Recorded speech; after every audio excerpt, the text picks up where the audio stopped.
এই জাতিকে নিয়ে আমি কেমনে আগাবো? দোতলা থেকে নিচতলা নামতে অর্ধেক জায়গা। এই জাতিকে নিয়ে আমি কেমনে আগাবো যে জাতি দোতলা থেকে নিচতলা নামতে কি হয়ে যায়, টাকা অর্ধেক হয়ে যায়।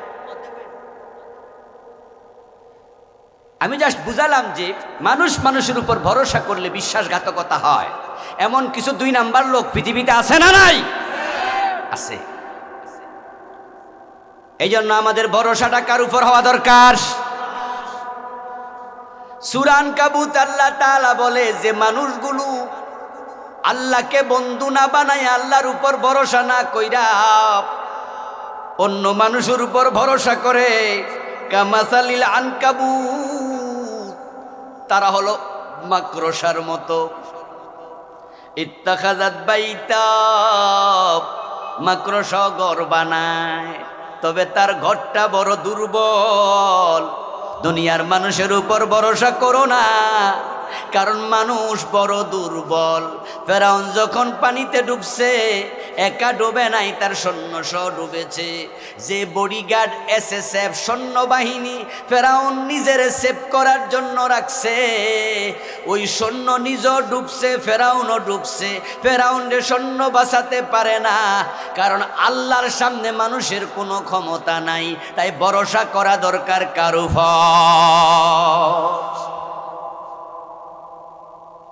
وَمَن يَتَوَكَّلْ عَلَى اللَّهِ فَهُوَ حَسْبُهُ।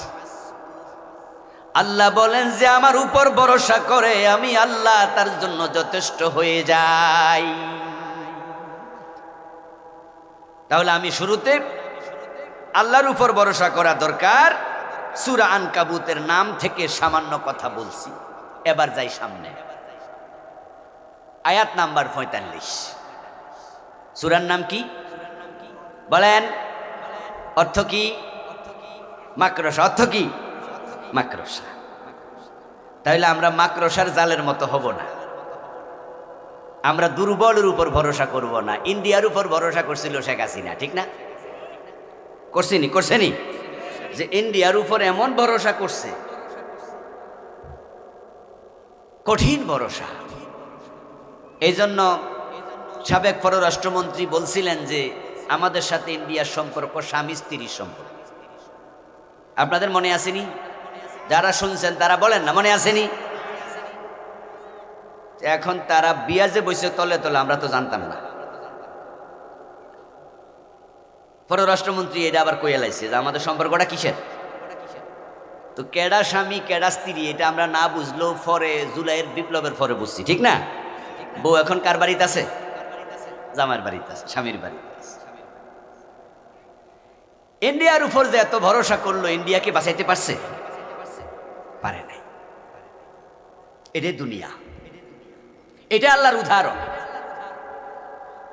আমেরিকার উপর ভরসা করো না, আমেরিকা তোমাকে বাঁচাতে পারবে না। ইন্ডিয়ার উপর ভরসা করো না, ইন্ডিয়া তোমাকে বাঁচাতে পারবে না। সৈন্যের উপর ভরসা করো না, সৈন্য তোমাকে বাঁচাতে পারবে না। আল্লাহ যখন ধরে, আল্লাহর সামনে সবাই দুর্বল, সবচেয়ে শক্তিশালী কে?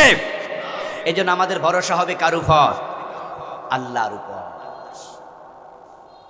বিপদে মুসিবতে, হাসিতে খুশিতে, সুখে দুঃখে, এভরি মোমেন্ট এভরি হোয়ার, সব সময় সব জায়গায় আমরা ভরসা করব একমাত্র আল্লাহর উপর।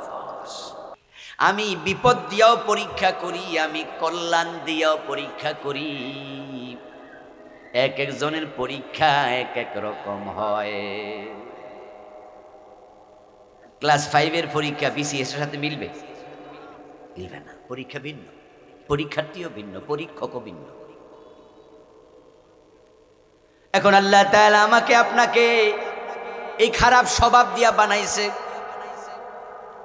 পিসির বয়স 5 বছর, 4 বছর, 1.5 বছর, 2 বছর।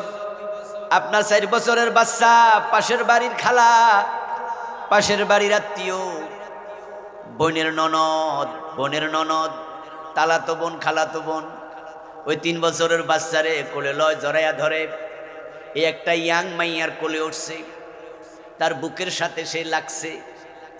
এখন 3 বছরের বাচ্চা আর একটা মহিলার বুকের সাথে লাগলো, তাই বলো ওই ছেলে বাচ্চার অন্তরে কোনো খারাপ চিন্তা 3 বছরে জাগে নাকি, 4 বছরে জাগে নাকি, 5 বছরে জাগে নাকি?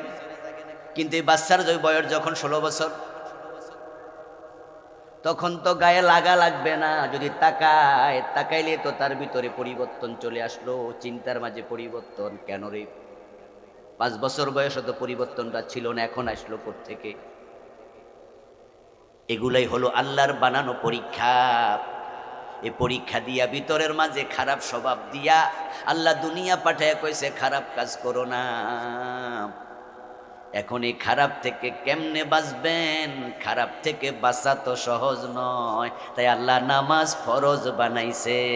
যারা নামাজ পড়ে, নামাজ তাদেরকে অন্যায় থেকে ফিরায়া রাখে। আল্লাহ চায় যে আমরা যেন পরীক্ষায় ফাঁস করি, আমরা যেন ফেল না করি। এখন এই অন্যায় যে অভ্যাস আছে, আচ্ছা ওই অভ্যাসের সাথে আবার যোগ হবে ইবলিস শয়তান। আমাদের পিছনে কি ইবলিস আছে না?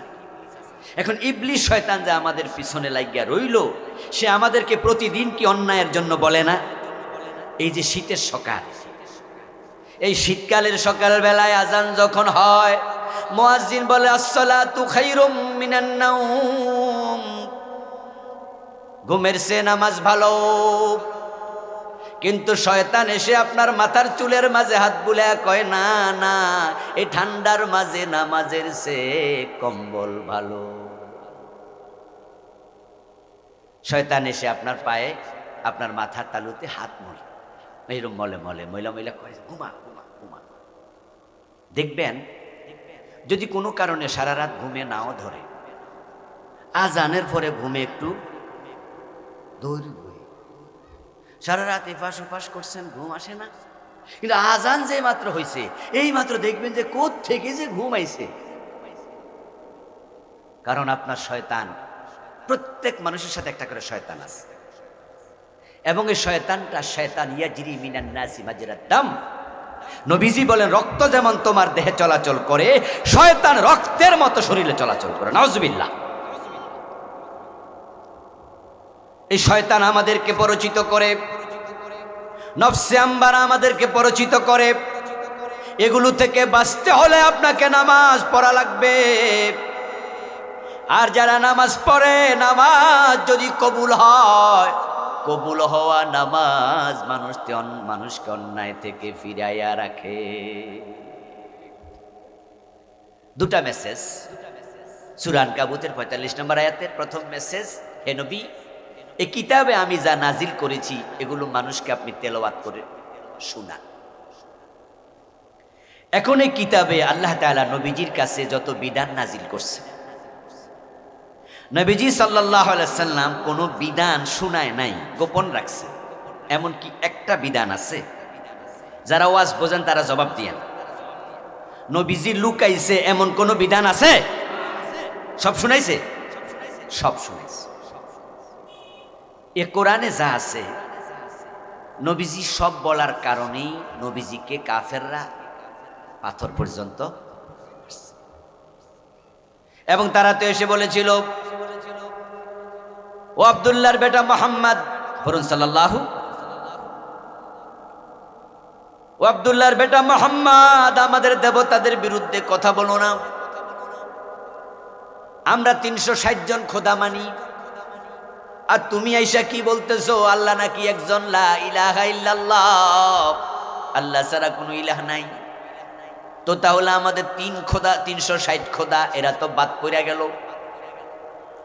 আরে আকাশে আল্লাহ আছে এটা আমরাও জানি, আল্লাহও আছে, আল্লাহর সাথে আরো ছোট ছোট কিছু দেবতাও। যেমন হিন্দুদের ধর্ম বিশ্বাস ভগবান একজন, কিন্তু ভগবানের সহযোগী দেবতা আছে 33 কোটি। কয় কোটি? লা ইন সাআলতাহুম মান খালাকাস সামাওয়াতি ওয়াল আরদ লা ইয়াকুলুন্না আল্লাহ। ও নবী, মক্কার মুশরিকদেরকে আপনি যদি জিজ্ঞাসা করেন আকাশ জমিন কে বানাইছে, মক্কার মুশরিকরা বলবে আকাশ জমিন বানাইছে আল্লাহ, এটা তারাও জানে। কিন্তু আল্লাহর সাথে তারা আবার দেবতাদেরকে মিলায়। তাই মক্কার লোকেরা এসে বলে, একটা কাজ করো, আমাদের দেবতাদের বিরুদ্ধে কিছু কোয়া দরকার নাই, তোমার আল্লাহরে আমরা 1 মাস মানমু, আর 1 মাস তুমি আমাদের দেবতাদেরকে মানিও। তাহলে এইভাবে ফালদাইয়া 6 মাস আমরা তোমার আল্লাহর কথা শুনে নামাজ কালাম করমু, যা কও তাই করমু, আর বাকি 6 মাস তুমি আমাদের মতো আমাদের দেবতাদের পূজা করিও। তাহলে আবার কত সুন্দর মিলে জুলে চললাম। নবীজির কাছে তারা প্রস্তাব দিল, শুনতে মনে হয় এটা শান্তির প্রস্তাব, মনে হয় যেন কথাটা বেশি মন্দ না, মিল্লা জুল্লা চলল। কিন্তু আল্লাহ বলে, কুল ইয়া আইয়ুহাল কাফিরুন লা আ'বুদু মা তা'বুদুন ওয়া লা আনতুম আ'বিদুনা মা আ'বুদ। শেষে কয় লাকুম দীনুকুম। আচ্ছা, তারা যে প্রস্তাবটা দিল মক্কায়, এই কোরআনের আয়াত সূরা কাফিরুন নাজিল হইয়া ওই প্রস্তাবটা গ্রহণ করা হলো না প্রত্যাখ্যান? যারা বোঝেন জবাব দেন না ভাইয়েরা। ওই প্রস্তাব গ্রহণযোগ্য হলো না বাদ গেল? তো মক্কায় ক্ষমতা বেশি কার ছিল, মুহাম্মদ সাল্লাল্লাহু আলাইহি ওয়াসাল্লামের নাকি কাফেরদের?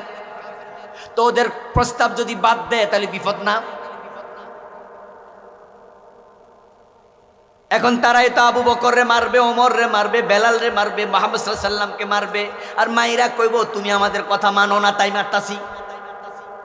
তোমার একটা ভালো প্রস্তাব দিছিলাম, তুমি মানো না কেন মিয়া?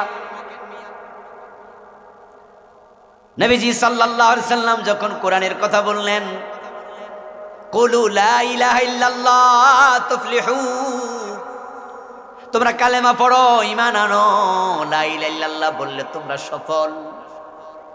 তখনই তো আবু লাহাব বুঝে ফেলছে কালেমার অর্থ হলো লাত মানাত উজ্জা হবল ইয়াসাফনা এলা, আমাদের 360 খোদার কোনো অস্তিত্ব আর নাই। সাথে সাথে প্রিয় নবীকে পাথর মারল আবু লাহাব, নবীজির আপন চাচা বটে।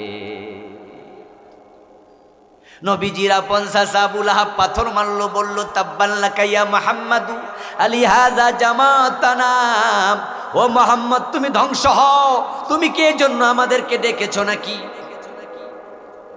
এজন্য ডাকছো? ধ্বংস হও। পাথর মারল আপন চাচা। বেলালের গলায় রশি, খাব্বাবের পিঠে আগুনের শেকাব, হযরত সুমাইয়া রাদিয়াল্লাহু তাআলা আনহাকে শাহাদাত দিল, শহীদ বানায় ফেলল বর্ষা মাইরা। কঠিন পরিস্থিতি। এখন পাথর মারল রাসূলকে। এই অবস্থায় আল্লাহ তাআলা প্রতিবাদ করলেন, প্রতিবাদ করে সূরা লাহাব নাজিল করলেন, তাব্বাত ইয়াদা আবি লাহাবিন ওয়া তাব্বা।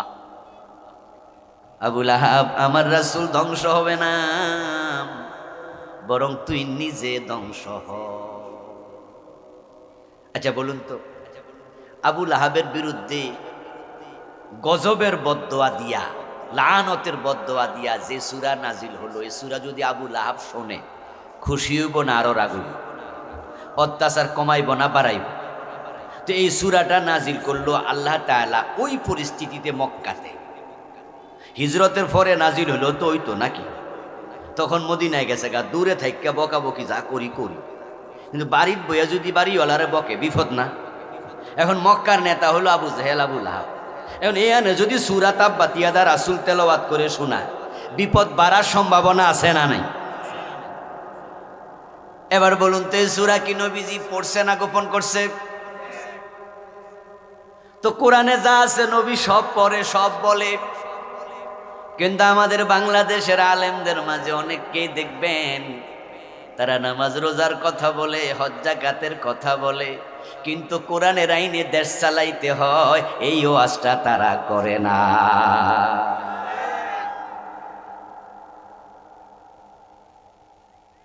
কোরআনের মাঝে আছে নামাজ পড়ো, আকিমুস সালাহ, নামাজ কায়েম করো। ওই কোরআনের মাঝে আছে আকিমুদ্দিন, দিন কায়েম করো। আসেনি? নামাজ কায়েম করো বলেছেন কে? জোরে বলেন। দিন কায়েম করো বলেছেন কে? তো নামাজ কায়েমের ওয়াজ সব হুজুর করলো, সব পীর সাহেব করলো, দিন কায়েমের ওয়াজ সব হুজুর কেন করে না? আমি আপনাদের সম্মুখে পবিত্র কোরআন মাজিদ থেকে সূরাতুল আনকাবুতের ৪৫ নম্বর আয়াতে কারিমা তেলাওয়াত করেছি। সূরার নাম আল আনকাবুত। কি নাম? আনকাবুত। বলেন কি নাম? কোরআনে সূরা আছে মোট ১১৪টা। ১১৪ সূরার নাম সবাই জানেন তো মুখস্থ? বলেন, কথা বলেন। জানেন না? তাহলে আজকে একটা মুখস্থ করলেন। কি নাম? তাহলে তো একটা কমছে নাকি? আরো কিছু জানেন? সূরা, ছোট ছোট সূরাগুলোর নাম তো মুখস্থ পারেন। তো যে কয়টা পারেন এই কয়টার সাথে নতুন করে একটা কি হয়েছে? যোগ হয়েছে। আনকাবুত শব্দটা হলো মাকড়সা। আপনাদের এলাকায় মাকড়সা আছে? কি নাম কয় দেশে? মেরকুরি নাকি? মাকড়সাই বলে। এক এক এলাকায় এক এক নাম। মাকড়সা, আল্লাহ তাআলা এই মাকড়সার নামে একটা সূরা নাজিল করলেন এবং ওই আয়াত যেখানে তিনি মাকড়সা প্রসঙ্গে কথা বলেছেন সেখানে মাকড়সার জাল নিয়ে কথা বলেছেন। মাকড়সার জাল খুব শক্তিশালী না দুর্বল? এটা মাকড়সার ঘর। মাকড়সা ঘর বানায় এবং সেখানে সে রাতের বেলায়ও থাকে, থাকে না? তারপরে এটা শুধুমাত্র মাকড়সার ঘর নয়, বরং এটা মাকড়সার খাবার দাবারের জায়গা। এটা তার গোলা, তার ব্যাংক, এটা তার খাবার রাখার জায়গা, খাবার ধরার জায়গা, এটা তার ফাঁদ, এটা তার জাল, এটা তার কৃষি ক্ষেত। এই জন্য মাকড়সার এই জালের মাঝে ছোট ছোট মশা মাছি আটকা পড়ে, আর মাকড়সা তার জালের মাঝে বসে ওই মশা মাছিকে খাইয়া বেঁচে থাকে। এখন তার যে ঘর, এই ঘর যদি টিকটিকি দৌড় মারে তাহলে ঘরটা আর ঠিক থাকে না। মশা মাছি ধরা পড়ে কিন্তু টিকটিকি ধরা পড়ে না, এবং সামান্য বাতাস আসলেই মাকড়সার জাল একবারে শেষ। আল্লাহ তাআলা আমাদেরকে বলছেন, শোনো, ইন্না আওহানাল বুয়ুত লা বাইতুল আনকাবুত। তোমরা জেনে রাখো, দুনিয়াতে যত ঘর মানুষ বানায়, বিভিন্ন প্রাণী বানায়, সব ঘরের মাঝে মাকড়সার ঘর হলো সবচেয়ে দুর্বল। কিন্তু মাকড়সা যখন জাল বানায় সে মনে করে এটা সবল। কত সুন্দর করে কারুকাজ, কত সুন্দর করে সময় লাগায়া বানায়, কিন্তু যতই সুন্দর করুক, বাতাস আসলে টিকটিকি দৌড় মারলে মাকড়সার জাল যেমন থাকে না। না থাকার পিছনে কারণ তার দুর্বলতা, একবারে ঠুনকো পাতলা। দুনিয়ার মানুষেরা আল্লাহর উপর ভরসা না করে তারা অন্যের ক্ষমতার উপর ভরসা করে, আল্লাহর উপর তাওয়াক্কুল না করে অন্যের উপর তাওয়াক্কুল করে। এমন কিছু মানুষ আছে না নাই? আল্লাহ তাদের কথা বুঝাতে গিয়ে মূলত এই কথা বলতেছেন, মাকড়সার ঘর দুর্বল। ঠিক তোমরা যারা আল্লাহ ছাড়া অন্যের উপর ভরসা করো, এ ভরসা অত্যন্ত দুর্বল। মাসালুল লাযীনা ইত্তাখাযু মিন দুনিল্লাহি আউলিয়া,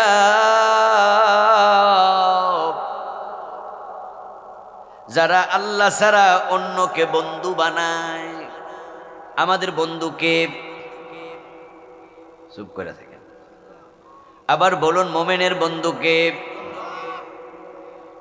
আল্লাহু ওয়ালিয়্যুল লাযীনা আমানু ইউখরিজুহুম মিনায-যুলুমাতি ইলান-নূর। কোরআন মাজিদ আল্লাহ বলেন, আমি আল্লাহ যারা মোমেন তাদের বন্ধু। আমি তাদেরকে অন্ধকার থেকে আলোর পথে নিয়ে যাই। আল্লাহ নিজে ঘোষণা দেন তিনি মোমেনের বন্ধু। তাহলে আমরা যারা মোমেন, আল্লাহর ঘোষণার আলোকে আমরা বিশ্বাস রাখতে চাই আল্লাহ আমাদের কে, আমাদের বন্ধু।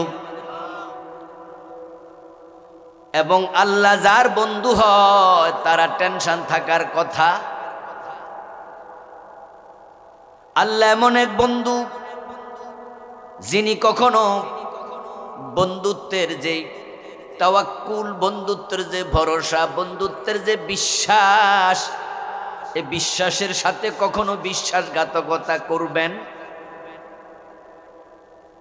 দুনিয়ার কিছু মানুষ আছে যারা বন্ধুত্বে বিশ্বাসঘাতকতা করে। বিশ্বাস কইরা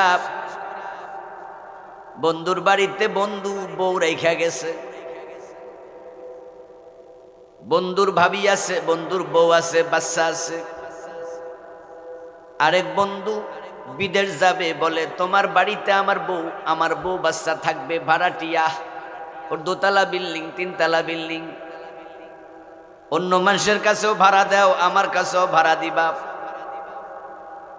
তবে তুমি আমার বন্ধু, তাই আমার বউটা আশা করি বিপদ আপদে তোমার সহযোগিতা পাবে। মেয়ে মানুষ, রাতের 1টা বাজেও তো সন্তান হাসপাতাল নেওয়া লাগতে পারে, পেটের ব্যথা উঠছে, যেহেতু তুমি আমার বন্ধু তাই তোমাকে পাওয়া সহজ। আবার নিরাপত্তার বিষয় আছে, আমার বউ তোমার বাড়িতে থাকলে নিরাপদ থাকবে। এ বিশ্বাস কইরা বউ ভাড়াটিয়া হিসাবে পাশের ফ্ল্যাটে রাইখা গেছে। পরে আইসা দেখে দোস্ত বউ লইয়া বাইগা গেছে। এমন নিমক হারাম বিশ্বাসঘাতক পৃথিবীতে আছে না নাই?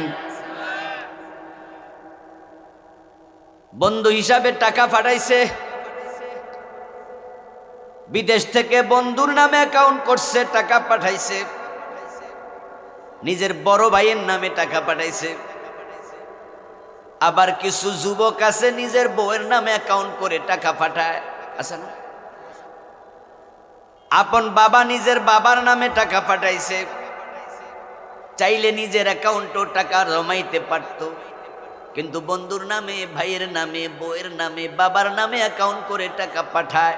10 বছর পরে দেশে আসার পর বলে আমার টাকাটা দেও, তখন বিশ্বাসঘাতকতা করে। এমন লোক আছে না নাই? আইসা দেখে বউও নাই, টাকাও নাই। স্বামীর অ্যাকাউন্টের টাকা, স্বামীর টাকা 10 লাখ 20 লাখ লইয়া বউ ফলাই গেছে, এমন ঘটনা বাংলাদেশে। ভাইয়ের টাকা মাইরা দিছে, বন্ধুর টাকা মাইরা দিছে। বিশ্বাস করে ভাইয়ের হাতে টাকা দিলেন, যে টাকাটা হুজুরের কাছে দিয়েন, হুজুরের কাছে যাওয়ার আগে কিছু টাকা শেষ মাইরা দিছে। এ হলো বিশ্বাসঘাতকতা। আমার হাতে দিলেন টাকা, যেমনি টাকাটা ওনার কাছে দিয়েন, আমি দেওয়ার সময় 500 মাইরা দিছি। এমন বিশ্বাসঘাতক পৃথিবীতে আছে না নাই? কিন্তু আল্লাহ এমন এক বন্ধু যিনি এক চুল পরিমাণ বিশ্বাসঘাতকতা করার কোনো সম্ভাবনাও নেই। বঙ্গবন্ধু শেখ মুজিবুর রহমান, উনি যখন যে বিল্ডিংটা ভেঙে লাইছে ধানমন্ডির পাশে, কত নম্বর 32 নাকি, শুনছেন নি? 32-এর বাড়িতে গ্রাম থেকে এক চাষা নিজের ক্ষেতের কিছু তাজা সবজি নিয়ে হাজির। বঙ্গবন্ধুর ভালোবাসায় গ্রাম থেকে দৌড় মারছে, তাজা সবজি লই আইছে। 32-এর বাসায় আইসা দারোয়ান রে কয়, আমি এগুলো বঙ্গবন্ধুর জন্য আনছি। দারোয়ান কয়, দিয়া যাও। কয় না, আমি নিজ হাতে বঙ্গবন্ধুর দিয়ে একটা সালাম দিয়ে একটা হ্যান্ডশেক করবো, এটা আমার শখ। কয়, ধর্মিয়া তোমার মতো লোককে ঢুকতে দেমুনি, আমার কাছে দিয়া যাও, নয় যাও গা। অনেক ধাক্কা ধাক্কি করার পরও দেয় না, ঢুকতে দেয় না। তো বেটা ভাবছে যা ঢুকতে যেহেতু দেয় না, দেশ থেকে আনছি, তাহলে ঠিক আছে ভাই দিয়া গেলাম, তবে কইয়েন আপনার এক ভক্ত আপনার জন্য নিজের ক্ষেতের সবজি আনছে, যেন আমার সালামটা নেয় আর আমার জন্য একটু দোয়া করে। দারোয়ান কয় ঠিক আছে। তো পরে দারোয়ানে এবার সবজি লইয়া দোতলায় উঠছেন, দোতলায় থাকতেন, দোতলায় ওইটা বঙ্গবন্ধুরে কয় যে আপনার এক ভক্ত একটু নিয়ে আসছে, ঢুকতে চাইছে, আমি ঢুকতে দেই নাই, আপনার জন্য আনছে। তো উনি নাকি 20 টাকা দিছে। তৎকালীন যুগে 20 টাকার তো অনেক দাম ছিল। তো 20 টাকা দিয়া কয় তো লোকটারে 20 টাকা দিয়ে দিও, গ্রামের মানুষ, সে তো আর কুটিপতি না, সবজি চাষ করে, রিক্সা ভাড়াটা গাড়ি ভাড়াটাও হইলো আর কিছু টাকা সে পাইল। তো পরে বেটা যাইয়া ওনারে টাকা দিছে। টাকা দিয়া বলে বঙ্গবন্ধু আপনার এই টাকাটা দিছে। উনি বলতেছে না, আমারে টাকা দিছে, আমি টাকার জন্য তো দেশ থেকে আসি নাই, সবজি লইয়া ভালোবাসা নিয়ে আসছি, যার একটু সালাম দিতে পারলাম না, হ্যান্ডশেক করতে পারলাম না, তার টাকা আমি তো নিমুই না, আমি তো ভালোবাসা নিয়ে আইছিলাম। বঙ্গবন্ধু জানালা দিয়া তাকে দেখতেছে যে দারোয়ান টাকা দিতে চায়, ওই বেটা টাকা নেয় না। এক পর্যায়ে ডাকাডাকি করাতে টাকাটা লইছে, টাকাটা লইয়া পকেটে রাখছে। পকেটে রেখা খুব হতাশার দৃষ্টিতে একটু তাকাইছে, হারে বঙ্গবন্ধু চেহারাটা যদি একটা দেখতাম, জানালা দিয়া হইল। বঙ্গবন্ধু দেখা ইশারা দিছে, এই দারোয়ান ওরে ঢুকতে দে, ঢুকতে দে।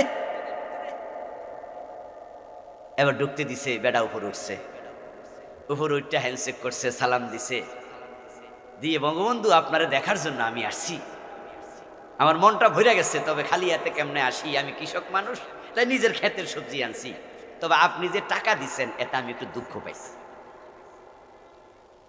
আমার কাছে যেন মন হয়ে গেছে আমি সবজি বেচতে আইছি আর আপনি সবজি কিনছেন, এই জন্য টাকাটা দেয়াতে আমার একটু কষ্ট লাগছে, দুঃখ লাগছে। বঙ্গবন্ধু বলে আরে না না, তোমার আমি এটা এমনি দিছি, এরপরেও টাকা নেয়াটা আমার কাছে বিনিময় বিনিময় মনে হইতেছে, আপনি যদি টাকাটা রাইখা দিতেন তাহলে আমার মনটা খুব শান্তি পাইত। বঙ্গবন্ধু মনে মনে ভাবে তাহলে এই বেটার কষ্ট দিয়ে লাভ কি, এত ভালোবাসা নিয়ে আইছে, ঠিক আছে দাও আমার টাকা আমারে ফিরাই দাও। তো ফিরাই দিছে, আর বঙ্গবন্ধু দেখে 10 টাকা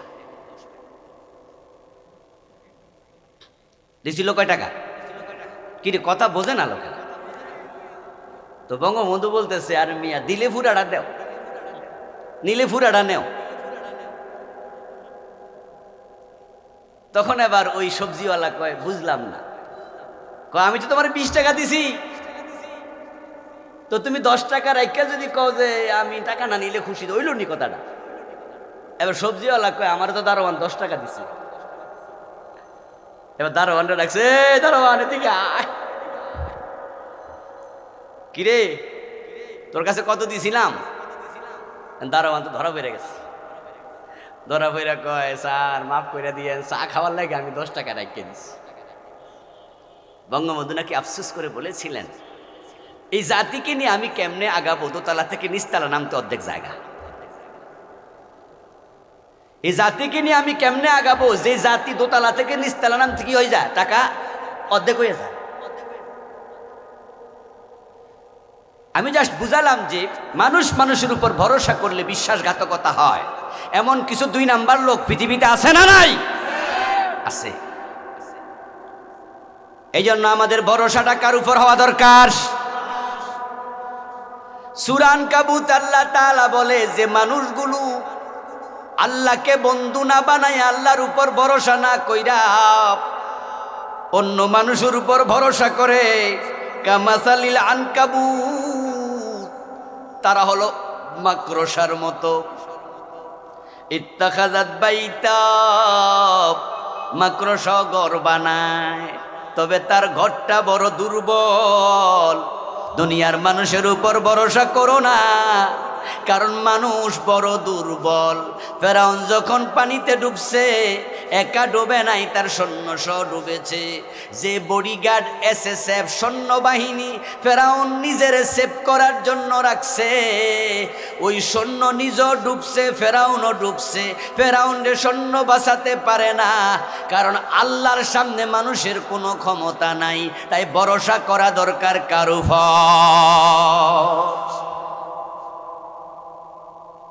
وَمَن يَتَوَكَّلْ عَلَى اللَّهِ فَهُوَ حَسْبُهُ। আল্লাহ বলেন যে আমার উপর ভরসা করে, আমি আল্লাহ তার জন্য যথেষ্ট হয়ে যাই। তাহলে আমি শুরুতে আল্লাহর উপর ভরসা করা দরকার। সূরা আনকাবুতের নাম থেকে সামান্য কথা বলছি। এবার যাই সামনে, আয়াত নাম্বার 45। সূরার নাম কি বলেন? অর্থ কি? মাকড়সা। অর্থ কি? মাকড়সা। তাহলে আমরা মাকড়সার জালের মতো হব না, আমরা দুর্বলের উপর ভরসা করব না। ইন্ডিয়ার উপর ভরসা করছিল শেখ হাসিনা, ঠিক না? করছেনি? যে ইন্ডিয়ার উপর এমন ভরসা করছে, কঠিন ভরসা। এই জন্য সাবেক পররাষ্ট্রমন্ত্রী বলছিলেন যে আমাদের সাথে ইন্ডিয়ার সম্পর্ক স্বামী স্ত্রীর সম্পর্ক। আপনাদের মনে আসেনি? যারা শুনছেন তারা বলেন না, মনে আসেনি?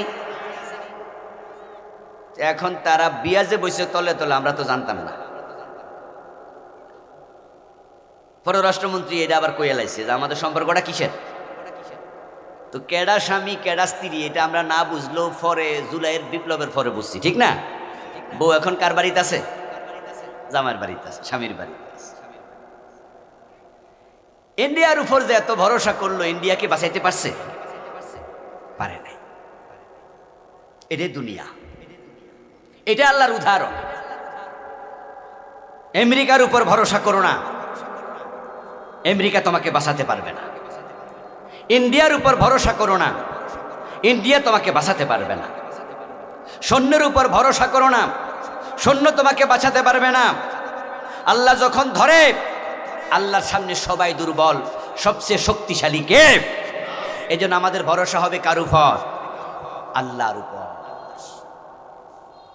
বিপদে মুসিবতে, হাসিতে খুশিতে, সুখে দুঃখে, এভরি মোমেন্ট এভরি হয়ার, সব সময় সব জায়গায় আমরা ভরসা করব একমাত্র আল্লাহর উপর।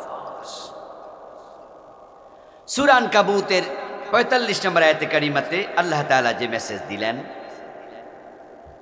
এই আয়াতে প্রথম অংশ, উতলু মা উহিয়া ইলাইকা মিনাল কিতাব।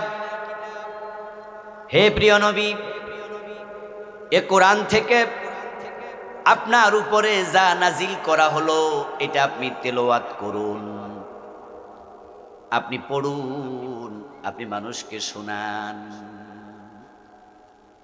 দ্বিতীয় অংশ, আকিমিস সালাম। শুধু কোরআন পড়লে চলবে না, শুধু কালেমা পড়লে চলবে না, আপনাকে নামাজ কায়েম করতেই হবে। এর মানে নামাজ কায়েম করুন। ইন্নাস সালাতা তানহা আনিল ফাহশাই ওয়াল মুনকার। নিশ্চয় নামাজ যাবতীয় মন্দ কাজ থেকে বিরত রাখবে। মানুষের ভিতরে মন্দ কাজ করার প্রবণতা আছে না নাই? এটা সৃষ্টিগত, এটাকে বলে ফিতরতি, এটা তাবিঈ, এটা জিবিল্লি, এটা অভ্যাসগত। মন্দ স্বভাব, রেগে যাওয়া, রাগ করা, এটা ভালো স্বভাব না মন্দ স্বভাব? আমার সাথে একটু কথা বলেন না, আওয়াজ করেন না। রেগে যাওয়াটা ভালো স্বভাব না মন্দ স্বভাব? এটাকে আমরা বাজার থেকে কিনে আয়না ভিতরে ঢুকাইছি রাগ, পানির সাথে ট্যাবলেটের মতো মিশিয়ে খাইছি নাকি? তো রাগ ডাইলো করতে, এ মন্দ স্বভাব করতে খাইলো। লোভ, কোনো কিছু দেখলে খাইতে মন চায়, ধরতে মন চায়, শুইতে মন চায়, নিতে মন চায়।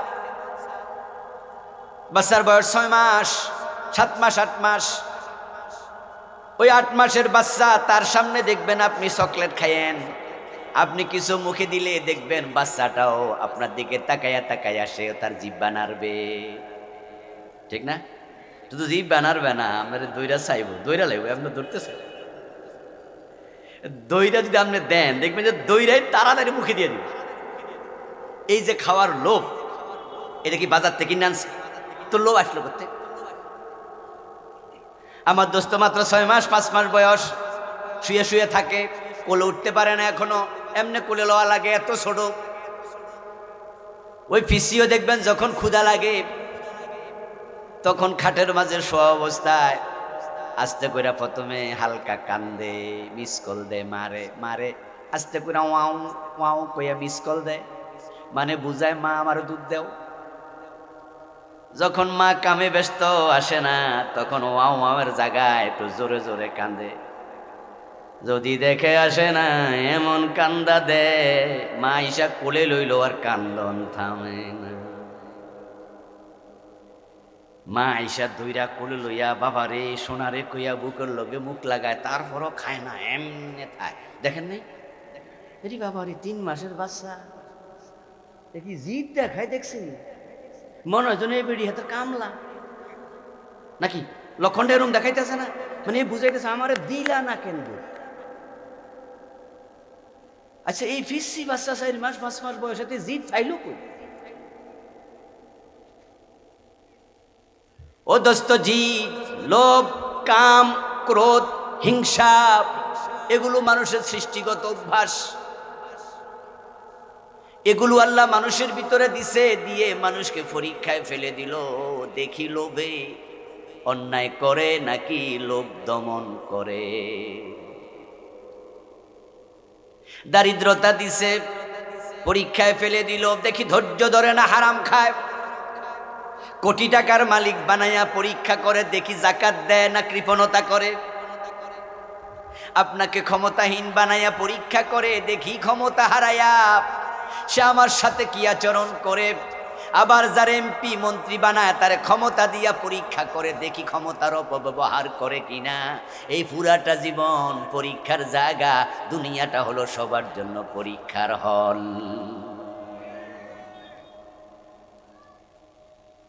নাবলুকুম বিশররি ওয়াল খাইর, কোরআনের আয়াত।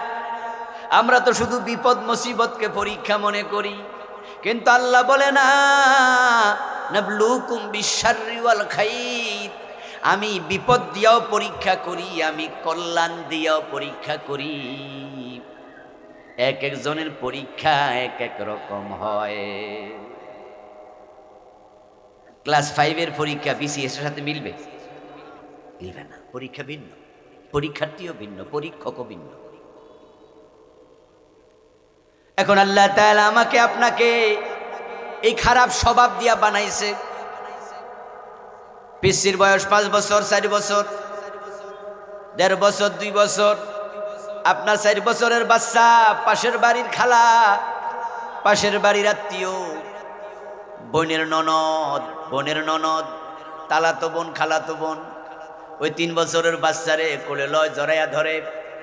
এই একটা ইয়াং মাইয়ার কোলে উঠছে, তার বুকের সাথে সে লাগছে। এখন 3 বছরের বাচ্চা আর একটা মহিলার বুকের সাথে লাগলো, তাই বলো ওই ছেলে বাচ্চার অন্তরে কোনো খারাপ চিন্তা 3 বছরে জাগে নাকি? 4 বছরে জাগে নাকি? 5 বছরে জাগে নাকি? কিন্তু এই বাচ্চার বয়স যখন 16 বছর, তখন তো গায়ে লাগা লাগবে না, যদি তাকাইলে তো তার ভিতরে পরিবর্তন চলে আসলো, চিন্তার মাঝে পরিবর্তন। কেন রে? 5 বছর বয়সে তো পরিবর্তনটা ছিল না, এখন আসলো কোত্থেকে? এগুলাই হলো আল্লাহর বানানো পরীক্ষা। এই পরীক্ষা দিয়া, ভিতরের মাঝে খারাপ স্বভাব দিয়া আল্লাহ দুনিয়া পাঠায় কইছে খারাপ কাজ করো না। এখন এই খারাপ থেকে কেমনে বাঁচবেন? খারাপ থেকে বাঁচা তো সহজ নয়, তাই আল্লাহ নামাজ ফরজ বানাইছে। যারা নামাজ পড়ে, নামাজ তাদেরকে অন্যায় থেকে ফিরাইয়া রাখে। আল্লাহ চায় যে আমরা যেন পরীক্ষায় ফাঁস করি, আমরা যেন ফেল না করি। এখন এই অন্যায় যে অভ্যাস আছে, আচ্ছা, ওই অভ্যাসের সাথে আবার যোগ হবে ইবলিস শয়তান। আমাদের পিছনে কি ইবলিস আছে না? এখন ইবলিস শয়তান যে আমাদের পিছনে লাগিয়া রইল, সে আমাদেরকে প্রতিদিন কি অন্যায়ের জন্য বলে না? এই যে শীতের সকাল, এই শীতকালের সকাল বেলায় আজান যখন হয়, মুয়াজ্জিন বলে আসসালাতু খায়রুম মিনান নাওম, ঘুমের চেয়ে নামাজ ভালো। কিন্তু শয়তান এসে আপনার মাথার চুলের মাঝে হাত বুলায়া কয়, না না, এই ঠান্ডার মাঝে নামাজের চেয়ে কম্বল ভালো। শয়তান এসে আপনার পায়ে, আপনার মাথার তালুতে হাত মলে, এইরকম মলে মলে ময়লা ময়লা কয়, ঘুমা ঘুমা ঘুমা। দেখবেন যদি কোনো কারণে সারা রাত ঘুমে নাও ধরে, আজানের পরে ঘুমে একটু দৌড়, সারা রাত এপাশ ওপাশ করছেন, ঘুম আসে না। কিন্তু আজান যে মাত্র হয়েছে, এই মাত্র দেখবেন যে কোথ থেকে যে ঘুম আইছে। কারণ আপনার শয়তান, প্রত্যেক মানুষের সাথে একটা করে শয়তান আছে, এবং এই শয়তানটা শয়তান ইয়াজরি মিনান নাসি মাজরাদ দাম। নবীজি বলেন, রক্ত যেমন তোমার দেহে চলাচল করে, শয়তান রক্তের মতো শরীরে চলাচল করে। নাউজুবিল্লাহ। এই শয়তান আমাদেরকে পরিচিত করে, নফসে আম্বারা আমাদেরকে পরিচিত করে। এগুলো থেকে বাঁচতে হলে আপনাকে নামাজ পড়া লাগবে। আর যারা নামাজ পড়ে, নামাজ যদি কবুল হয়, কবুল হওয়া নামাজ মানুষকে অন্যায় থেকে ফিরাইয়া রাখে। দুটা মেসেজ সূরা আনকাবুতের ৪৫ নম্বর আয়াতের প্রথম মেসেজ, হে নবী, এই কিতাবে আমি যা নাজিল করেছি এগুলো মানুষকে আপনি তেলাওয়াত করে শোনান। এখন এই কিতাবে আল্লাহ তাআলা নবীজির কাছে যত বিধান নাজিল করছে, নবীজি সাল্লাল্লাহু আলাইহি সাল্লাম কোনো বিধান শোনায় নাই, গোপন রাখছে। এমন কি একটা বিধান আছে? যারা ওয়াজ বোঝেন তারা জবাব দিয়েন। নবীজি লুকাইছে এমন কোনো বিধান আছে? সব শুনাইছে? সব শুনাইছে। এ কোরআনে যা আছে, নবীজি সব বলার কারণেই নবীজিকে কাফেররা পাথর পর্যন্ত, এবং তারা তো এসে বলেছিল, ও আব্দুল্লাহর বেটা মুহাম্মদ, বলুন সাল্লাল্লাহু,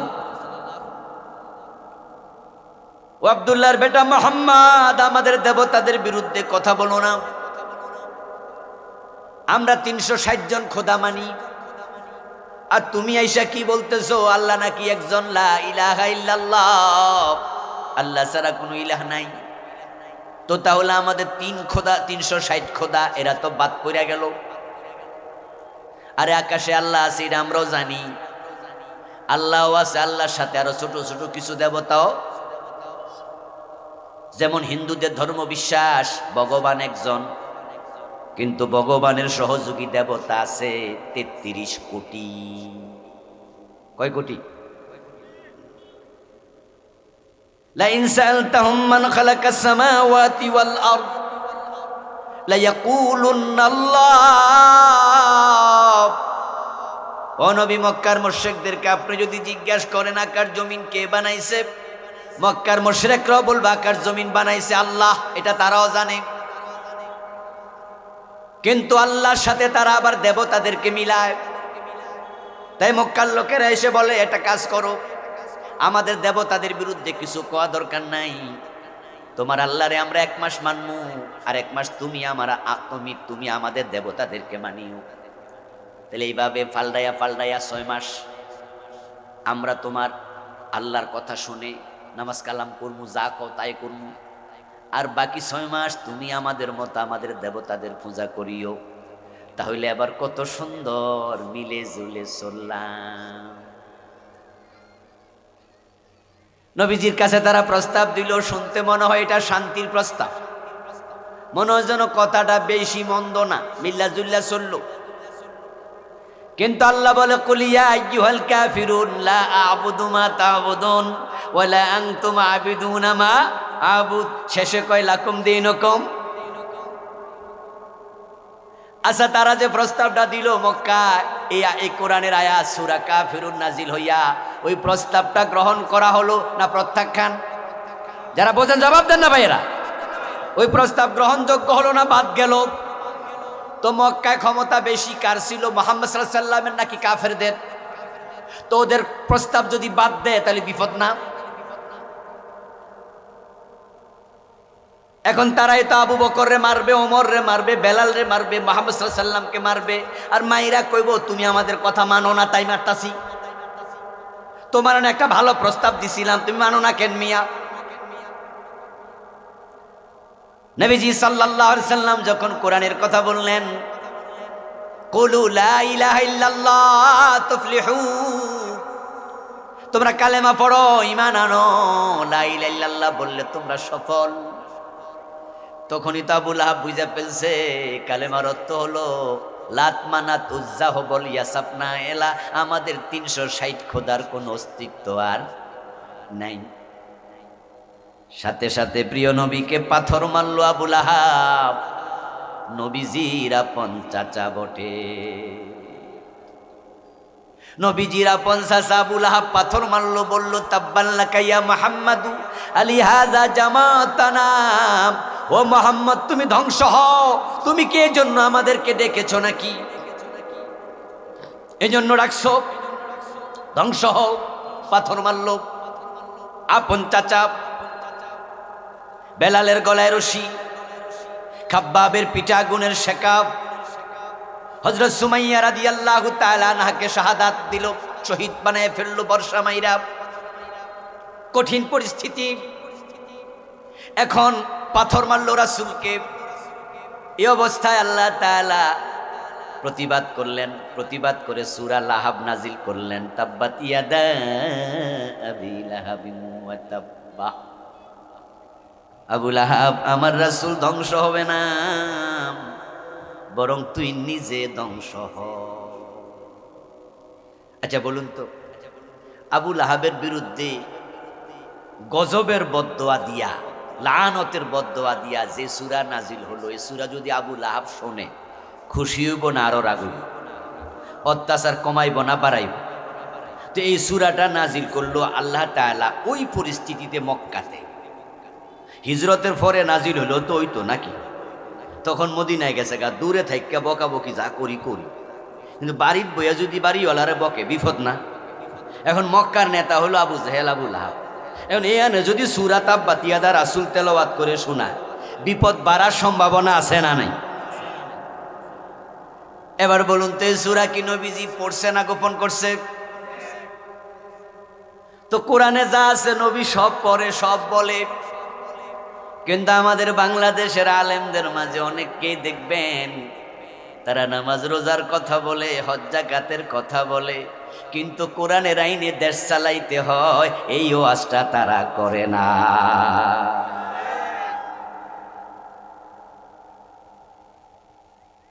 কোরআনের মাঝে আছে নামাজ পড়ো, আকিমুস সালাহ, নামাজ কায়েম করো। ওই কোরআনের মাঝে আছে আকিমুদ্দিন, দিন কায়েম করো। আসেনি? নামাজ কায়েম করো বলেছেন কে? জোরে বলেন। দিন কায়েম করো বলেছেন কে? তো নামাজ কায়েমের ওয়াজ সব হুজুর করলো, সব পীর সাহেব করলো, দিন কায়েমের ওয়াজ সব হুজুর কেন করে না? আমার রাসূল তো কোরআনের কিছু গোপন করেন নাই, সব বলেছেন। আর সব বলার কারণে তাকে মারা হয়েছে, দাঁত ভেঙে দেয়া হয়েছে, পাথর মারা হয়েছে, জেলে দেয়া হয়েছে। জিকিরের ওয়াজ করলেন, নামাজের ওয়াজ করলেন, হজের ওয়াজ করলেন, সুর ধরে হাত কাটো, এই আয়াত আল্লাহর কোরআনে আছে না নাই? জেনা করলে 100 বেত লাগাও, এই আয়াত আছে না নাই? তো আপনি ওই ওয়াজ করলেন, এই ওয়াজের কি খবর? বরং আমরা যারা আল্লাহর আইনের পক্ষে ওয়াজ করি, তখন কিছু কিছু আলেম মন্তব্য করে এ হুজুররা ক্ষমতা লোভী, এ হুজুররা রাজনীতিবিদ, এরা রাজনীতি করে, ওয়াজ তো করে না, ওয়াজে আইয়া রাজনীতি করে। ও প্রিয় ভাই, আমি নামাজের ওয়াজ করে চলে যাব, আজকে রোজার ওয়াজ করে চলে যাব, আমি রাজনীতি করছি একজনও বলবে না। কিন্তু আল্লাহর আইনে দেশ চালাতে হবে। এটা করলে আমার রাজনীতি হয়ে গেল। তা আমি কি করতাম বলো? যেই কোরআনে নামাজের কথা আছে, ওই কোরআনে আল্লাহর আইনে দেশ চালানোর কথা আছে না নাই?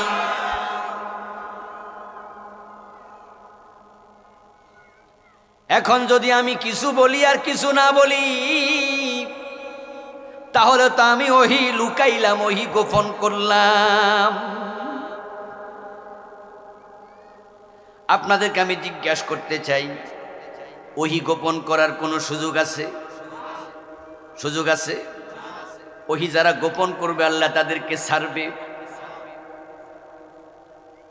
এখন যারা নামাজ রোজা হজ যাকাতের ওয়াজ করলো, চোর ধরে হাত কাটার ওয়াজ করলো না, ডাকাত ধরে শুলে দেয়ার ওয়াজ করলো না, জেনা করলে পাথর মারার ওয়াজ করলো না, 100 বেত লাগাতের ওয়াজ করলো না, মদ খাইলে 80 বেত লাগাতে হবে এই ওয়াজ করলো না, আল্লাহর আইনে দেশ চালাতে হবে এই ওয়াজ করলো না। এই ওয়াজগুলো তারা প্রকাশ করলো না, গোপন করলো।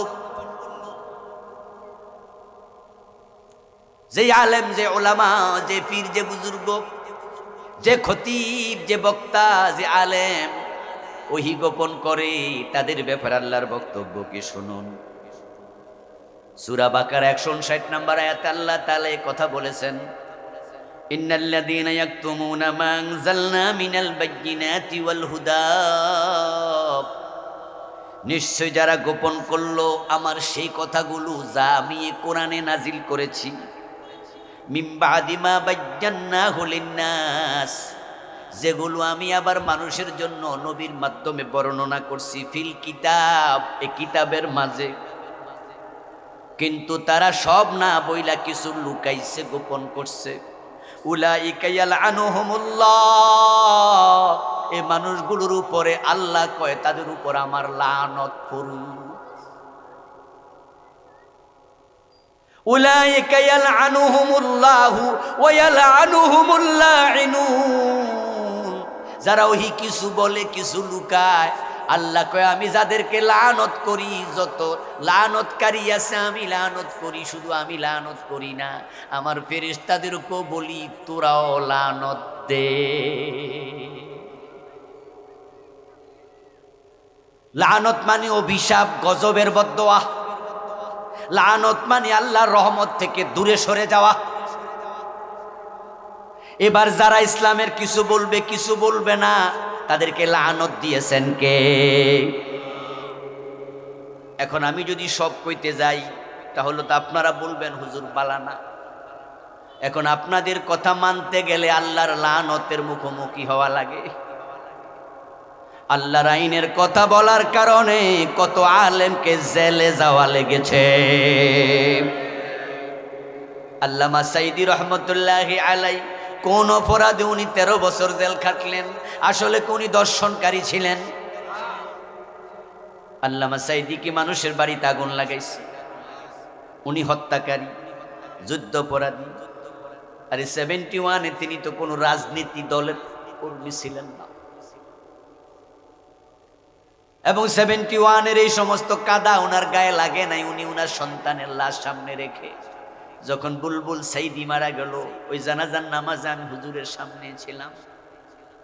হুজুর আল্লাহর কসম করে বলছে, আল্লাহর ইজ্জতের কসম, জাতের কসম, 71-এর কোনো কাদার ছিটে ফোঁটা সাইদির গায়ে লাগে নাই, লাগে নাই, লাগে নাই।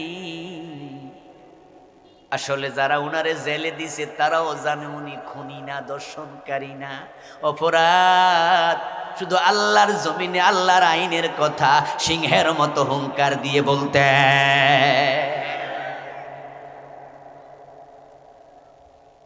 এখন কোরআনের সব কথা বললে কেউ জেলে দেয়, কেউ ফাঁসি দেয়, কেউ মারে, কেউ ধরে, কেউ রাজনীতিবিদ কইয়া গালি দেয়, হুজুরটা বালানা কয়।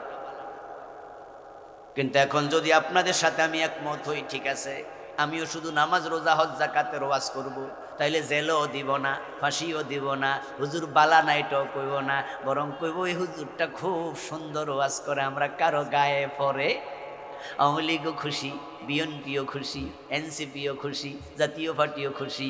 আর যারা হুজুর কোরআনওয়ালা হাদিসওয়ালা নামাজ রোজার ওয়াজ শুনলে এরাও তো পায় খারাপ কি নামাজের ওয়াজ করছে, সবাই খুশি। কিন্তু ওহি গোপন করেছ আল্লাহ বেজার। আল্লাহরে বেজার কইরা দুনিয়ার কাউকে খুশি করা দরকার নাই, ঠিক না? আল্লাহকে খুশি করা দরকার। এই জন্য এখন আপনারা যারা আছেন, আপনারাও নামাজ রোজা হজ যাকাত এটা মানেন, কিন্তু আল্লাহর জমিন আল্লাহর আইন লাগবে এটা আপনি মানতে চান না। তাহলে আপনি কি ওহি গোপনকারী না? আপনিও তো কোরআন গোপনকারী। এই যে আপনাদের মসজিদে ইনশাআল্লাহ কয়দিন পরে রমাদানের তারাবিতে খতম তারাবি হয়, এমন মসজিদ আছে না? আচ্ছা, কোন মসজিদে যদি হাফেজ সাহেব কোনো আয়াত বাদ দিয়া তারপরে নামাজে খতম তারাবি পড়ায়, আপনারা খুশি হবেন নি? খুশি হবেন যে এই হাফেজ সাহেব মাঝে মাঝে বাদ দেয়? এই খবর শুনলে কিন্তু মসজিদের সভাপতিও হাফেজ সাহেবকে জিগাইব, হাফেজ সাহেব আপনি নাকি আয়াত বাদ দেন? আরে ভাই, আপনি যদি আয়াত বাদ দিয়া খতম তারাবি পড়ান তো খতম হইল কেমনে? খতম তো বাদ করে গেল। ও দোস্ত, কোরআনের আয়াত বাদ দিলে আপনার মজা লাগে না? ইমামের প্রশ্ন করেন বাদ দেন কেন? এবার 154 বছর চলতেছে, কোরআনের কত আয়াত সমাজ মানে না, রাষ্ট্র মানে না, আদালত মানে না। আল্লাহ বুঝি আপনারে প্রশ্ন করবে না এগুলো মানলা না কেন? أفتؤمنون ببعض الكتاب وتكفرون ببعض। আল্লাহ তাআলা বলেন, তোমরা কি কিতাবের কিছু মানবা কিছু মানবা না? আল্লাহ প্রশ্ন করে, ফামা জাযাউ মিনকুম ফামা জাযাউ মান ইয়াফআলু যালিকা মিনকুম ইল্লা খিজিয়ুন ফিল হায়াতিদ দুনিয়া ওয়া ইয়াউমাল কিয়ামাতি ইউরাদ্দুনা ইলা আশাদ্দিল আযাব। এই কাম তোমরা যারা করবা, কিছু মানবা কিছু মানবা না, দুনিয়ায় আমি তোমাদেরকে অপমানিত করব, অপদস্থ করব, আর মরার পর কঠিন জাহান্নামে ধাক্কা মেরে ফেলে দেব। আমার সামনে যারা আছেন জাহান্নামে যেতে চান? কেউ জাহান্নামে যেতে চান? তো জাহান্নামে যেতে না চাইলে অধিক্কা ইসলাম লইয়া মরা যাবে না তো? পুরা কোরআন মানা দরকার আছে না নাই? ফজরের নামাজের ফরজ কয় রাকাত? বলেন না, কয় রাকাত? যে 1 রাকাত পরে সেও তো নামাজি, ঠিক না? নামাজি না, হে কিছু সওয়াব পাইব না নাকি বাদ? তো কোরআনের কিছু মানবেন কিছু মানবেন না, যতটুকু মানেন ওইটুকু কি? লা ইলাহা ইল্লাল্লাহ বলা যেমন ফরজ, পরের অংশ মুহাম্মাদুর রাসূলুল্লাহ এটা বলাও। যদি কেউ কয় লা ইলাহা ইল্লাল্লাহ মানি, আল্লাহ ছাড়া কোনো ইলাহা নাই মানি, তবে নবী মুহাম্মদকে রাসূল মানি না, মোমেন না কাফের? তো যেটুকু মানছিল ওইটুকু দাম আসেনি? প্রথম অংশের মেসেজ শেষ। দ্বিতীয় অংশ হলো নামাজ পড়ো, নামাজ অন্যায় থেকে ফিরাবে। আপনাদের কাছে আমার জিজ্ঞাসা, বেনামাজির কথা আজকে কমু না? আসরের নামাজের সময় সমাগত, বেনামাজিদের কথা আজকে কমু না? হেরা বাদ। আজকে নামাজিদের কথা বলি, নিশ্চয় নামাজ অন্যায় থেকে ফিরাবে। কিন্তু বাংলাদেশের নামাজি সুদ খায়, নামাজি গোশখোর, এমন নামাজি আছে না নাই? নামাজ পড়ে পরের হক খায়, পরের জমি দখল করে মানুষের টাকা মাইরা দেয়, আসেনি? মিথ্যা কথা বল, মাথায় টুপি, মুখে দাড়ি, পাঞ্জাবি গায়ে, হজও করছে, মিথ্যা কথা বলে, ধোকা দে, প্রতারণা করে, ওজনে কম দে, মালে বেজাল দে। তো তোমার নামাজ তোমাকে অন্যায় থেকে কেন ফিরালো না? আল্লাহ তো বলে ইন্নাস সালাতা তানহা, নিশ্চয় নামাজ ফিরাবে আনিল ফাহশাই ওয়াল মুনকার, অন্যায় অশ্লীল গর্হিত কাজ থেকে। তো আল্লাহর কথা যদি সত্য হয়, তোমার নামাজ মিথ্যা, আর আল্লাহর কথা যে সত্য তাতে কোনো সন্দেহ। তো তোমার নামাজ তোমাকে অন্যায় থেকে ফিরায় না, এর মানে হলো তোমার নামাজ কবুল হয়। যার নামাজ কবুল হয় না তার নামাজ অন্যায় থেকে ফিরাবে কেমন? এটা তো মরা নামাজ, রুহীন নামাজ। এখন নামাজ কেন কবুল হয় না? কারণ আমাদের বাংলাদেশের মানুষের নামাজ রাসূলের সাথে অনেকের মিলে না। নামাজের 13টা ফরজ আছে, নামাজের 14টা ওয়াজিব আছে। নামাজের ফরজগুলো যদি আপনি না জানেন, ফরজ বাদ যায় তাহলে নামাজ শেষ। ওয়াজিব যদি বাদ যায় ভুলে সাউ সেজদা দিতে হয়, না হয় সাউ সেজদা না দিলে ওয়াজিব বাদ গেল, নামাজ শেষ। এই জন্য প্রিয় নবী বলছেন সাল্লু কামা রাআইতুমুনি উসাল্লি, নামাজ পড়ো সেভাবে আমি নবীজিকে নামাজ পড়তে দেখেছ যেভাবে। এখন আমাদের নামাজ রাসূলের সাথে অনেকেরই মিলে না, আজান মিলে না, নামাজ মিলে না, নামাজের শুরু মিলে না, নামাজের শেষ মিলে না, কত জায়গায় ঝামেলা। ইমাম সাহেব যখন ভুল করে আমরা মুক্তাদিরা পিছন দিয়া লোকমা দেই না? নবীজি শিখাইছেন লোকমা দেয়ার নিয়ম হলো পুরুষরা বলবে সুবহানাল্লাহ, আর মহিলা মুসল্লি থাকলে তারা হাতের উপর হাত বাড়িয়ে দেবে, দিয়ে সতর্ক করবে। ক্বালা রাসূলুল্লাহি সাল্লাল্লাহু আলাইহি ওয়াসাল্লাম লিররিজালি তাসবিহু ওয়া লিন-নিসাই তাসবিহু, পুরুষ বলবে সুবহানাল্লাহ। বাংলাদেশের মসজিদে ইমাম ভুল করলে লোকমা দেয়া হয় কি বলে? সুবহানাল্লাহ কয়জনে বলেই না। নবীজি শিখালেন সুবহানাল্লাহ, আর আমরা এটা সরাইয়া দিলাম আল্লাহু আকবার ঢুকাইয়া। অথচ নবীজির ইসলামে কিছু ঢুকানো যায় না, কিছু বাদ দেওয়া যাবে না। আমরা নামাজ শুরু করি কি বলে? বলেন না কি বলে? আল্লাহু আকবার। আকবার শব্দের অর্থ হলো মহান, বড়। এখন বড় শব্দের আরো কিছু আরবি আছে, যেমন আযম। তো আল্লাহু আকবারের জায়গায় যদি আমাদের ইমাম বলে আল্লাহু আযম, আমরা মাইন্ড করবো না? আরে নামাজের শুরুতে ফেস লেগে যাবো, পিছন থেকে লোকজন হুজুর কি শুরু করছেন, এটা আবার কি শব্দ? তো হুজুর যদি আপনাদেরকে বলে ভাই আযম অর্থ বড়, আকবার অর্থ বড়, দোনোটাই আরবি শব্দ, জাস্ট একটার জায়গায় আরেকটা লাগাইছি, অসুবিধা নাই।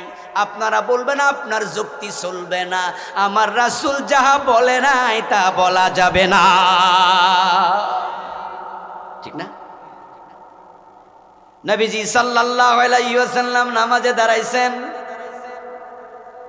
তারপরে আল্লাহু আকবার বলে তাকবীরে তাহরিমা বেদে, তাকবীরে তাহরিমার পর তিনি সানা পড়তেন। সানা, এই সানা কয়েক রকম, তার মাঝে একটা সানা হলো আল্লাহ ইন্নী ওয়াজ্জাহতু ওয়াজহিয়া লিল্লাযী ফাতারাস সামাওয়াতি ওয়াল আরদি হানিফা ফাতারাস সামাওয়াতি ওয়াল আরদা হানিফা ওয়া মা আনা মিনাল, এটা হলো সানা। কিন্তু এটারে আমরা নাম দিছি মুসল্লার দোয়া। নবীজি সানা পড়তেন সুবহানাকাল্লাহুম্মা ওয়া বিহামদিক ওয়া তাবারাকা ইসমুক ওয়া তাআলা জাদ্দুক ওয়া লা ইলাহা। নবীজি থানা পড়তেন দোয়া হিসাবে আল্লাহুম্মা বাঈদ বাইনি ওয়া বাইনা খাতায়ায়া কামা বা'তা বাইনাল মাশরিকি ওয়াল মাগরিব। নবীজি বিভিন্ন সানা পড়তেন, আর সানা পড়ার জায়গা তাকবীরের আগে না পরে। কিন্তু নামাজে খাড়াইয়ায় মুসল্লার দোয়া ইন্নী ওয়াজ্জাহতু পড়া শুরু, অথচ নবীজি নামাজের তাকবীরের আগে ইন্নী ওয়াজ্জাহতু পড়েছেন। প্রমাণ হযরত আলী রাদিয়াল্লাহু তাআলা আনহু থেকে বর্ণিত হাদিস, সহিহ মুসলিমের হাদিস নাম্বার 1679। عن علي رضي الله تعالى عنه قال كان رسول الله صلى الله عليه وسلم إذا قام إلى الصلاة كبر, রাসূল যখন নামাজে দাঁড়াতেন তিনি তাকবীর দিতেন। ثم قال, তাকবীর দেওয়ার পর বলতেন ইন্নী ওয়াজ্জাহতু ওয়াজহিয়া লিল্লাযী আলী বলতেছে তাকবীরের পরে, আর বাংলাদেশের লোকেরা ধাক্কায় দিছে তাকবীরের, তো নামাজের শুরুতেই তো ভেস লাগাই দিলেন। আমার রাসূল যখন নামাজের সালাম ফিরাতেন, নামাজের সালাম ফিরানোর পর তিনি 3 বার পড়তেন আস্তাগফিরুল্লাহ, একবার পড়তেন আল্লাহু আকবার, একবার পড়তেন আয়াতুল কুরসি, পড়তেন না, একবার পড়তেন আল্লাহুম্মা আনতাস সালাম ওয়া মিনকাস সালাম, 33 বার পড়তেন সুবহানাল্লাহ, 33 বার আলহামদুলিল্লাহ, 34 বার আল্লাহু আকবার, আরো কত দোয়া। কিন্তু আমরা সালাম ফিরায়া রাসূলের সুন্নাহ দোয়াগুলো এখন সমাজ থেকে মেরে ফেলেছি। শতকরা 90টা মসজিদে দেখবেন, 10টা হয়তো ভিন্ন, 90টার ইমাম সালাম ফিরায়া এই দোয়াগুলো পড়ার সময় দেয় না, বরং হাত তুলে মুনাজাত শুরু করে। আরে ভাই, তুমি মুনাজাত করো, তোমার মুনাজাত তুমি করিও, তবে আগে রাসূলের সুন্নাহ দোয়াগুলো পড়ো, ঠিক কিনা? নবীজি তো বলেছেন যে ব্যক্তি 5 ওয়াক্ত নামাজের ফরজের পর আয়াতুল কুরসি নিয়মিত পড়ে, তার জান্নাত এবং তার মাঝখানে ব্যবধান শুধু তার মৃত্যু। এখন আয়াতুল কুরসি পড়ার সময় কই, সময় তো দেয় না। এই যে আমরা সিস্টেমে চেঞ্জ করে ফেলছি, সুন্নাহর বাহিরে গেলে ইবাদত কবুল হবে কেমনে? আমরা সেজদার মাঝে গিয়ে দেখি কত লোক আছে 2 সেজদার মাঝখানে সোজা হইয়ে বসে না, রুকু দিয়া সোজা হইয়া দাঁড়ায় না, অর্ধেক দাঁড়ায়া রুকুতে থেকে সেজদা চলে যায়, 2 সেজদার মাঝখানে টুকটুক করে করে এমন ভাবে সেজদা দেয় যেন মুরগি তার খাবার গ্রহণ করছে, এরকম করে সেজদা দিচ্ছে। অথচ 2 সেজদার মাঝখানে বসাও আজীব, রুকু দিয়া সোজা হইয়া দাঁড়ানোটাও। নবীজি একদিন রুকু দিয়া দাঁড়ালেন, সামিআল্লাহু লিমান হামিদা বললেন, রব্বানা লাকাল হামদ, রব্বানা ওয়া লাকাল হামদ। এর মাঝে পিছন থেকে আওয়াজ আসলো, কোন একজন বলতেছে রব্বানা লাকাল হামদ হামদান কাসীরা তাইয়্যিবা মুবারাকান ফি। কোন এক সাহাবী পড়লেন, রুকু থেকে দাঁড়ায়া সালাম ফিরায়া নবীজি জিজ্ঞাসা করে, আজকে রুকু থেকে দাঁড়ায়া তাসবিহ পড়ছো জোরে কে? হাত তোলা দাও, কে বলো, ইয়েস বলো, হ্যাঁ বলো। সাহাবী বলে, ইয়া রাসূলুল্লাহ আমি পড়ছি। নবীজি বলে, আমি দেখলাম আল্লাহর অনেক ফেরেশতা তোমার এই তাসবির সওয়াব লেখার জন্য প্রতিযোগিতা শুরু করেছে। রুকু থেকে দাঁড়ায়া তাড়াহুড়া করে সেজদায় যাবেন না, পড়বেন রব্বানা লাকাল হামদ হামদান কাসীরা তাইয়্যিবান মুবারাকান ফি। সেজদা থেকে উঠে নবীজি পড়তেন আল্লাহুম্মা গফিরলি ওয়ারহামনি ওয়াহদিনি ওয়াফিনি ওয়ারযুকনি। আমি নিয়মিত পড়ি আলহামদুলিল্লাহ, আপনাদেরকে ওয়াজ করতেছি, নিজে আমল করে ওয়াজ করি আলহামদুলিল্লাহ। যে আমল আমি করি না ওই ওয়াজ আমি খুব কম করি, রেয়ার করি, আল্লাহর কাছে মাপ চাই।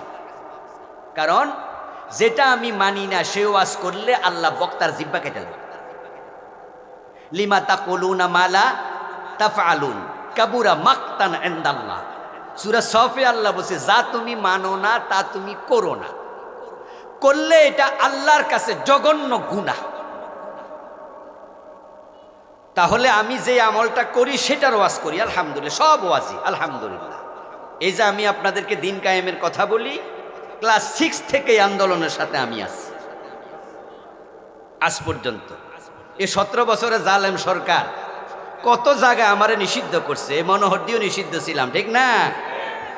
8-10 বছর ওয়াজ করতে আসতে পারি নাই, এরপর আমার কথা কিন্তু বন্ধ করি নাই, কোনো কম্প্রোমাইজ নাই আলহামদুলিল্লাহ। সারা বাংলাদেশ নিষিদ্ধ হলেও হক কথা বন্ধ করব না। তাহলে সেজদা থেকে উঠে কি পড়তে হবে? আল্লাহুম্মা গফিরলি ওয়ারহামনি। আহার কি সুন্দর দোয়া, আল্লাহ তুমি আমারে ক্ষমা করো, তুমি আমার উপর রহম করো, ওয়াহদিনী আমারে হেদায়াত দাও, ওয়ারজুকনি আমারে রিজিক দাও। ও ভাই বলতে থাকেন না বারবার, আর কি লাগে, আমারে ক্ষমা করো। আল্লাহ যদি বলে যা ক্ষমা করলাম, তাহলে জান্নাত নিশ্চিত। যদি আপনি বলেন ইহদিনী আমারে হেদায়াত দাও, আল্লাহ যদি বলে হেদায়াত দিলাম, তাহলেও জান্নাত নিশ্চিত। আপনি বললেন যে ওয়াফিনি আমারে সুস্থ রাখো, যদি আল্লাহ বলে তা সুস্থ রাখলাম, বড় বড় রোগ মাফ। আপনি বলছেন ওয়ারজুকনি আল্লাহ আমারে রিজিক দাও, আল্লাহ যদি বলে দিলাম, তাহলে দারিদ্রতা স্পর্শ করবে না। এ দোয়াগুলো শিখা দরকার আছে না নাই? আমার ভাই, আমরা নামাজের মাঝে দেখি বিশেষ করে মহিলারা, তারা নামাজের যখন সেজদায় যায় তখন তারা হাত, মহিলাদের প্যান্ডেল আছে না, ওই যে মহিলাদের প্যান্ডেল আছে মনে হয় পিছনে, দেখতে আমি পাচ্ছি না, আছে। মা বোনদেরকে বলছি শুনুন, নামাজে দাঁড়িয়ে মহিলাদেরকে দেখি সুন্নার খেলাফ কিছু কাজ করছে। তার মাঝে একটা হচ্ছে সেজদায় গিয়ে তারা হাত পুরাটা মাটিতে বিছিয়ে দেয়, তাদের আঙ্গুলের মাথা থেকে কনুই পর্যন্ত মাটিতে বিছানো থাকে। এটা নবীজির সুস্পষ্ট নির্দেশ লঙ্ঘন। قال رسول الله صلى الله عليه وسلم لا يبسط احدكم ذراعيه انبساط الكلب رواه البخاري সহিহ বুখারী হাদিস নাম্বার 766। নবীজি বলছেন, তোমাদের কেউ যেন কুকুরের পায়ের মতো জমিনে সেজদার সময় পা বিছিয়ে না দেয়। কুকুর যখন জমিনে বসে তখন তার ঠ্যাংটা বিছাই দেয় না একবারে? উদাহরণ দিলেন, কুত্তার পায়ের মতো বিছাইয়া দিও না। এজন্য জমিনে হাতের তালু লাগবে, কিন্তু তালুর পর থেকে কনুই পর্যন্ত একটু উপরে থাকবে। পুরুষদের থাকবে বেশি উপরে, যেন একটা ছাগলের বাচ্চা বগলের তল দিয়া হেঁটে যাওয়ার মতো, অর্থাৎ জায়গা বেশি। আর মহিলাদেরও কনুই উপরেই থাকবে, তবে সেটা তুলনামূলক একটু কম, কিন্তু কনুই মাটির সাথে লেগে থাকবে। পুরুষদেরকে মসজিদে গিয়ে দেখি পুরুষেরা চেয়ারে বসে নামাজ পড়ছে, প্রায় মসজিদে 2টা 3টা 4টা 5টা চেয়ার, বাজারতে হাইটা আইয়া তারপরে মসজিদে গিয়ে টুক করে বইয়া যায়। দোস্ত, দাঁড়িয়ে নামাজ পড়ো, দাঁড়িয়ে নামাজ পড়া ফরজ, দাঁড়িয়ে না পড়লে বসে পড়ো। এই বসা মানি মাটিতে, চেয়ারে নয়। আমার রাসূল নিজে অসুস্থ অবস্থায় বসে নামাজ পড়েছেন। রাসূলের যুগেও চেয়ার টেবিল ছিল, কিন্তু নবীজি চেয়ারে বসে নামাজ পড়েন নাই, মাটিতে বসে। যদি মাটিতে বসার মতো পরিস্থিতি নাই, এত অসুস্থ, পা ভাঁজ করতে পারেন না, এমন সমস্যা, মাটিতে বসা যায় না, তাহলে চেয়ার, ওজর আছে যতটুকু, ক্ষমা হবে ততটুকু। চেয়ারে বসার সামর্থ্য নাই, তাহলে শুয়ে নামাজ পড়ো, নামাজ মাফের কোনো সিস্টেম। আপনারা যারা শুধু শুধু চেয়ারে বসলেন, মাটিতে বসতে পারতেন কিন্তু মাটিতে না বসে চেয়ারে বসলেন, তাহলে আপনার সেজদা আপনি কোথায় দিলেন? শূন্যে। এখন সেজদা তো এক অঙ্গে নয় রে দোস্ত, সেজদা তো 7 অঙ্গে ফরজ। قال رسول الله صلى الله عليه وسلم أمرت أن أسجد على 7 أعضاء। নবীজি বলেন, আমি আদিষ্ট হয়েছি 7 অঙ্গে সেজদা দিতে। 7 অঙ্গের মাঝে এই 2 হাতের তালু, 2 হাঁটু, তাহলে কয় অঙ্গ? কথা বলে না। এবার 2 পায়ের তলা আঙ্গুল, কপাল, নাক, চেহারা, এই চেহারা একটা আর বাকি 6টা। যদি আপনি বসে নামাজ পড়তেন, তাহলে আপনি কপালটা জমিনে ঠেকানো নিষেধ, ডাক্তার মানা করতে পারেন না। তাহলে আপনি হাত দেন, আপনি হাঁটুটা দেন, আপনি পাটা তো লাগানো আছেই, পাটা লাগাইয়া রাখছেন, তাহলে 6টার সেজদা তো হলো। এখন কপালটা, নাকটা, চেহারা বাদ, কারণ আপনি অসুস্থ। অসুস্থ হওয়ার কারণে আল্লাহ ওজর আছে যতটুকু মাফ করবেন তো হাত যে দিলেন না, চেয়ারে বসলে কি জমিনে হাত দেয়া যায়? কিন্তু মাটিতে বসলে তো জমিনে হাতটা দিতে পারতেন। কথা কি আমার বোঝেন? খুব সাবধান। মসজিদে ঢুকছেন, ঢুকে টুপ করে বসে যাবেন না। নবীজি নিষেধ করছেন, ইজা দাখাল আহাদুকুমুল মসজিদ ফালা ইয়াজলিস, তোমাদেরকে মসজিদে ঢুকে যেন না বসে। হাত্তা ইউসাল্লিয়া রাকাতাইন, বসলে তাকে 2 রাকাত নামাজ পড়ে বসতে হবে। মসজিদ কি আরামের জায়গা না নামাজের জায়গা? বৈশা বৈশা বিশ্রামের জায়গা না নামাজ পড়ার জায়গা? তো ডুইকা বসলা কেন? তোমার বসার জন্য মসজিদ বানায় নাই, নামাজের জন্য বানাইছে। বসতে যদি চাও আগে 2 রাকাত নামাজ পড়ে হক আদায় করো। মসজিদে ঢুকেছেন, ঢুকে দেখেন ইমাম নামাজ পড়াইতেছে আর আপনি সুন্নতের নিয়ত বানছেন। ফজরের টাইম এগুলো বেশি দেখা যায়। গুরুত্ব ফরজ নামাজের বেশি না সুন্নতের বেশি? তো আপনি সুন্নাত খারাইলেন কেন? বেড়া না ফরজ পড়ে? যদি আপনি সুন্নাত পড়েন তাহলে প্রমাণ হলো আপনার কাছে ফরজের চেয়ে সুন্নতের গুরুত্ব বেশি। এটা দিলাম যুক্তি। এবার কালা রাসূলুল্লাহ সাল্লাল্লাহু আলাইহি ওয়াসাল্লাম, ইদা উকিমাতিস সালাহ ফালা সালাতা ইল্লাল মাকতুবা। নবীজি বলছেন, যখন নামাজের একামত হয়ে যায়, ফরজ নামাজ ছাড়া কোনো নামাজ নাই। ফজরের নামাজের সময় সুন্নত পড়েন কেন? রাসূলুল্লাহ মানা করছে। রাসূল তো ইল্লাল ফজর বলে নাই, ইল্লাল ফজর বলে নাই, ইল্লাল ফজর বলে নাই যে ফজর ছাড়া। তা আপনি ওই সময় পড়বেন কেন? হ্যাঁ, 2-1 সাহাবীর আমল পাওয়া যায়। নামাজ নিয়ে লেখা আমার বই আছে। এই বইটা আমি বিস্তারিত লিখেছি। এই বইয়ের নাম দিয়েছি হাদিসের বৈচিত্র্য পূর্ণাঙ্গ নামাজ। আলহামদুলিল্লাহ 240 পৃষ্ঠার বই। আমার লেখা 9টা বই আছে, স্টেজে পাবেন সবগুলাই। এই বইটা পড়লে আপনি নামাজ নিয়ে কোনো প্রশ্ন বাংলাদেশের কোনো হুজুর করা লাগবে না। আলহামদুলিল্লাহ পড়েন, কারণ আমি লিখছি হাদিস দিয়া। সব ঢঙ্গের হাদিস, আস্তে আমিনের হাদিস, জোরে আমিনের হাদিস, নাবিন নিচে হাত বাঁধার হাদিস, বুকে হাত বাঁধার হাদিস, মানে যত ঢঙ্গের হাদিস আছে আমি সব একটা একটা করে আনছি, যেন ঝগড়াটা কমে যায়। 8 রাকাত তারাবির হাদিস, 12 রাকাতের হাদিস, 20 রাকাতের হাদিস, মানে যত ঢঙ্গের হাদিস রাসূল বলছে আমল করছে সব আনছে। রাসূল তো ইল্লাল ফজর বলে নাই। তো ফজরের টাইমে ফরজ না পড়া সুন্নাহ খারাইছো কেন? নবী না মানা করছে একামত হইলে সুন্নাহ পড়া যাবে না, ফরজ ছাড়া। 2-1 সাহাবী কিন্তু পড়ছে। নবীজি দেখেন সালাম ফিরাইয়া নামাজে দাঁড়াইয়া একামত হয়ে গেছে, আল্লাহু আকবার বলবে, এর মাঝে দেখেন একামতের পর 2-1 সুন্নত পড়তেছে। নবীজি পরে ডাকছে, ডাইকা দমকাইছে, এই মিয়া একামতের পর সুন্নত পড়ছো কেন? আর পড়বা না? দমকাইছে। এই হাদিস আনছি। এখন সুন্নত যেটা ছুটে গেল এটা কখন পড়বেন? এনি ওলামায়ে হানাফ বলে সূর্য ওঠার পরে পড়ো, কিন্তু একটা হাদিস পাওয়া যায় সালাম ফিরানোর পরেও পড়া যাবে। এই হাদিস আনছি বইতে, ঝগড়া করার কোনো সুযোগ নাই। এক সাহাবীকে রাসূল দেখেন সালাম ফিরায়া ও বেটা আবার 2 রাকাত পড়তেছে। সালাম ফিরানোর পর রাসূল ডাকছে, ডাইকা কয়, কি ও মিয়া, তুমি না আমরার লগে জামাতে নামাজ পড়ছো? কয় জি। তো পরে আবার 2 রাকাত কিসের? তখন বলো, হুজুর আগের সুন্নাহটা পড়ি নাই, এখন সালাম ফিরে আসে সুন্নাহটা পড়ে নিলাম। রাসূল বলে, ফালা ইদান, ও তাই নাকি, ঠিক আছে। নামাজ নিয়ে যত অসঙ্গতি সব আলহামদুলিল্লাহ এনেছি। সময়ের অভাবে আজকে আর বলতে পারলাম না। আরেকদিন যদি আল্লাহ সময় দেয় তাহলে ইনশাআল্লাহ বলবো। আজকে এখানে থেমে গেলাম। যাওয়ার সময় এই বইটা নিয়ে যাবেন, বাড়িতে বসে পড়বেন।